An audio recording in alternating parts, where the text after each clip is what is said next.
Hello people, welcome to my channel హైదరాబాద్లో హైమా. ఈరోజు video వచ్చేసరికి బిగినర్స్ అన్న బ్యాచిలర్స్ అని ఈజీగా చేయగలిగే చేపల పులుసు అండి. జనరల్లీ చేపల పులుసు అంటే చాలామంది నాకు రాదు అని భయపడతారు కదా. మనం చింతపండు క్వాంటిటీ అనేది ఎగ్జాక్ట్గా వేసుకుంటే చేపల పులుసు చాలా బాగా వస్తుంది. నేను ఈ మెజర్మెంట్స్ అనేవి 1 kg ఆఫ్ చేపలకి చెప్తున్నానండి. ఒక మీడియం సైజ్ నిమ్మకాయ చింతపండును నానబెట్టుకొని పిసుకొని పక్కన పెట్టుకుందాం.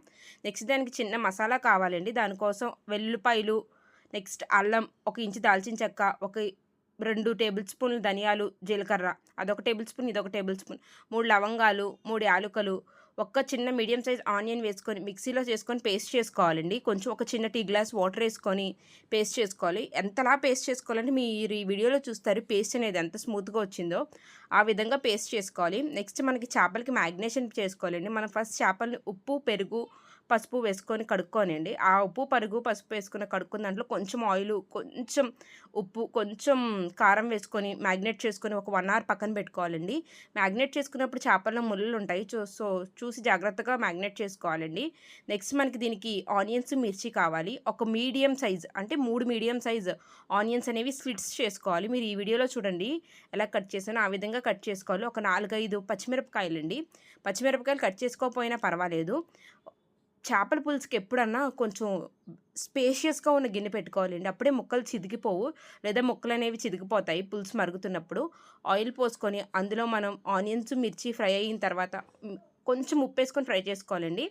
అవి ఫ్రై అయిన తర్వాత ఒక హాఫ్లా అంటే సగం ఫ్రై అయితే సరిపోతాయండి ఆనియన్స్. నెక్స్ట్ అందులో మనం ముందుగానే మసాలా పేస్ట్ ఆడుకున్నాం కదండి, ఆ మసాలా పేస్ట్ కూడా వేసుకొని పచ్చివాసన పోయిన తర్వాత చేపలు వేసుకోవాలండి. చేపలు కూడా 1 by 1 కొంచెం స్పేషియస్గా ఉంటుంది కదండి గిన్నె, అలా పరుచుకోవాలి, ఒకే దగ్గర వేసేయకూడదు. నెక్స్ట్ ఒక 5 నిమిషాలు చేపలు మగ్గిన తర్వాత అందులో చింతపండు పులుసు పోసుకోవాలండి.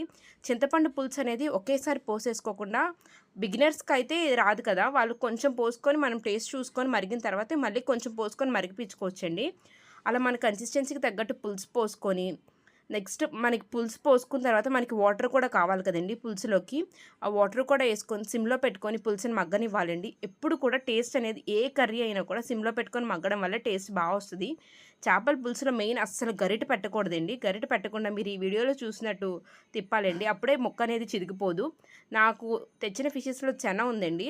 దింపుకునే ఒక 5 నిమిషాల ముందు నేను జన వేస్తున్నాను, ముందే వేసేయకూడదు జన. అలా సిమ్లో పెట్టుకొని మగ్గుతున్నప్పుడు మీరు ఈ వీడియోలో చూస్తే ఆయిల్ తేలింది కదండి, ఆయిల్ తేలినప్పుడు మనం కొత్తిమీర జిమ్ముకొని ఒక 5 నిమిషాలు మూత పెట్టుకొని మగ్గనిచ్చుకోవాలి. అసలు కర్రీ ఆ మూత తీస్తుంటే ఇల్లంతా చేపల పులుసు స్మెల్ వస్తుందండి. తినే వాళ్ళకి తెలుస్తుంది taste. Thank you for watching. Please subscribe.